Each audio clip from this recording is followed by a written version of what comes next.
ఈరోజు తెలంగాణ రాష్ట్ర శాసనసభలో కాంగ్రెస్ ప్రభుత్వం ప్రవేశపెట్టినటువంటి బడ్జెట్ చూస్తే ఇందిరమ్మ రాజ్యం పేరు మీద ప్రజలను ఏ రకంగా కాంగ్రెస్ పార్టీ మోసం చేసిందో ఈరోజు బడ్జెట్ని చూసిన ప్రతి ఒక్కరికి కూడా అర్థమైంది. అధికారంలోకి రావడానికి చాలా గొప్పగా హామీలు ఇచ్చిండ్రు.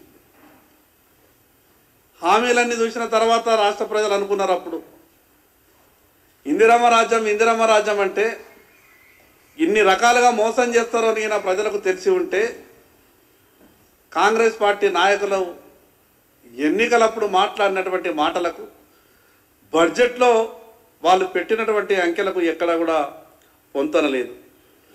కానీ బడ్జెట్ని చూసినప్పుడు స్పష్టంగా 3 రోజుల ముందు రాష్ట్ర ముఖ్యమంత్రి గారు ఒక మాట అన్నారు, ఈ రాష్ట్ర ఆర్థిక వ్యవస్థ క్యాన్సర్లో ఉన్నదని. ఈరోజు బడ్జెట్ని చూసిన తర్వాత ముఖ్యమంత్రి గారు నిజమే చెప్పిండ్రు, అబద్ధం చెప్పలేదనిపించింది. కానీ క్యాన్సర్ ఏ స్టేజ్లో ఉన్నదో ఇప్పుడు తెలుసుకోవాల్సినటువంటి అవసరం ఉన్నది. ఏ ఒక్క వర్గాన్ని కూడా ఈరోజు కాంగ్రెస్ పార్టీ సంతృప్తి పరిచే విధంగా కానీ అదేవిధంగా వాళ్ళు పెట్టినటువంటి అంకెల్ని చూస్తే ప్రజలకు మంచి జరుగుతుందని ఎక్కడా కూడా లేదు. ఉన్నటువంటి పెన్షన్లకు రూపాయి పెంచే పరిస్థితి లేదు, కొత్త పెన్షన్లు ఇచ్చేటటువంటి పరిస్థితి లేదు. ఈరోజు భట్టి గారు చదివినటువంటి ఆ యొక్క ఉపన్యాసంలో సగమైతే కేంద్ర ప్రభుత్వం నిధులతో నడుస్తున్నటువంటి పథకాల గురించి చదివిరు. అది అమృత్ పథకం కావచ్చు, అది అమృత్ పథకంలో కడుతున్నటువంటి ఓహెచ్ఎస్ఆర్లు కావచ్చు, మిగతా అనేక పథకాలు ఈరోజు కేంద్ర ప్రభుత్వ నిధుల భాగస్వామ్యంతో నడుస్తున్నటువంటి పథకాలని ఈరోజు భట్టి గారు శాసనసభలో చదివారు. ఒక పక్క ఈ రాష్ట్ర ప్రజలకు తాగిపిచ్చి గత సంవత్సరం కన్నా ఎక్కువ మేము ఇంకా ప్రజలకు తాగిపిచ్చి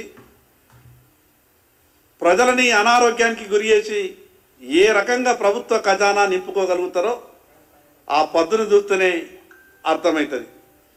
మరి అదేవిధంగా బీసీలకు నిన్న లేక మొన్ననే రాష్ట్ర శాసనసభలో చర్చ జరిగింది.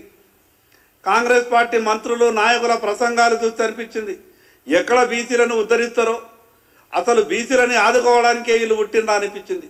నిన్న లేక మొన్న శాసనసభలో చర్చ జరిగింది. ఈరోజు బీసీలకు ఎట్లా మొండి చేయి చూపాలనో వాళ్ళు పెట్టినటువంటి పద్ధతులతోనే అర్థమైపోయింది.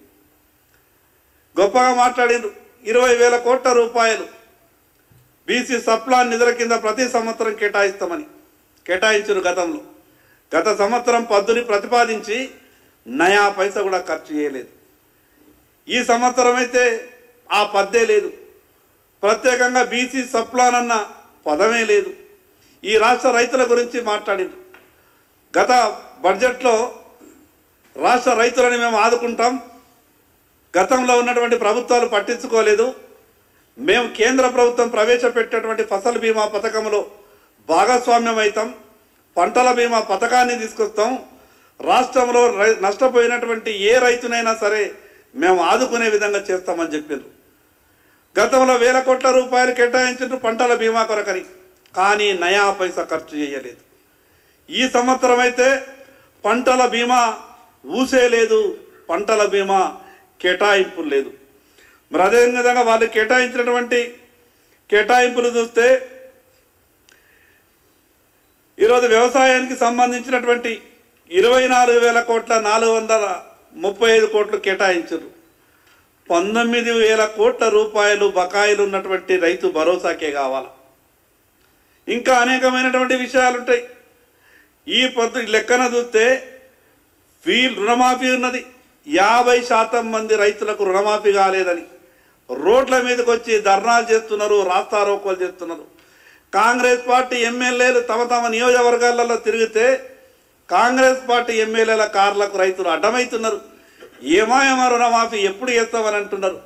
ఈ బడ్జెట్లోనైనా ఏమన్నా కేటాయింపులు సరిగా చేసి రైతులకు రుణమాఫీ కానటువంటి రైతులకు రుణమాఫీ చేస్తారేమని ఈ రాష్ట్ర రైతులంతా కూడా ఆశపడ్డారు. నిరుద్యోగ యువతి యువకులకు నిరుద్యోగ వృత్తి అన్నారు. ఈ రకంగా చెప్పుకుంటూ పోతే 6 గ్యారంటీల పథకం, ఇందిరమ్మ ఇండ్లు గత బడ్జెట్లో 3,500 ప్రతి నియోజకవర్గానికి 3,500 కోట్లు ఇందిరమ్మ ఇల్లు ఇస్తామన్నారు. 9,148 కోట్లు గతంలో కేటాయింపులు చేస్తే నయా పైసా కూడా ఒక ఇల్లు ఖర్చు కాలేదు. ఈ సంవత్సరం ఇంకా మొదలే కాలేదు, మళ్ళా 3,500 ఇండ్లు అన్నారు. అంటే క్యారీ ఫార్వర్డ్ చేస్తే ఆ 3,500 ఈ 3,500 అని అంటే 7,000 ఇండ్లు మీరు ఒక్కొక్క నియోజకవర్గానికి ఇవ్వాల. కానీ ఎక్కడ కూడా వీళ్ళు కేటాయించినటువంటి కేటాయింపులు చూస్తే వీళ్ళకు వాస్తవంగా ప్రజలకు మంచి చేయాలన్నటువంటి ఆలోచన లేదు. గొప్పగా చెప్పిన ప్రసంగంలో ఈ రాష్ట్రంలో ఉన్నటువంటి పేదవాళ్ళని ఆదుకోవడానికి 5 లక్షల రూపాయలు ఉన్నటువంటి ఆ రాజీవ్ ఆరోగ్యశ్రీని 10 లక్షలకు పెంచుతున్నామని చెప్పారు. గొప్పగా మాట్లాడతారు. మేము భారతీయ జనతా పార్టీ పక్షాన ఈ ప్రభుత్వంలో ఉన్నటువంటి ప్రతి ఒక్క మంత్రికి నేను సవాల్ చేస్తా ఉన్నా. 5 లక్షల నుండి మీరు 10 లక్షలు పెంచినామని చెప్తున్నారు కదా రాజీవ్ ఆరోగ్యశ్రీ. ఏ ప్రైవేట్ ఆసుపత్రిలోనైనా ఈ రాష్ట్రంలో ఏ ఒక్క పేషెంట్ అయినా 10 లక్షల రూపాయల ట్రీట్మెంట్ తీసుకుంటే వాళ్ళు నిరూపించాలి. ఈరోజు రాజీవ్ ఆరోగ్యశ్రీ కార్డుని పట్టుకొని పోతే ప్రైవేట్ ఆసుపత్రులలో ఆసుపత్రి యాజమాన్యం లోనికి రాణిస్తలేదు. మరి అదే విధంగా విద్య గురించి గొప్పగా చెప్పిండ్రు. ఈరోజు విద్యనైతే ఎంత ఇబ్బందులలో ఉన్నారంటే పాఠశాలలలో బాత్రూమ్లు లేనటువంటి పరిస్థితి.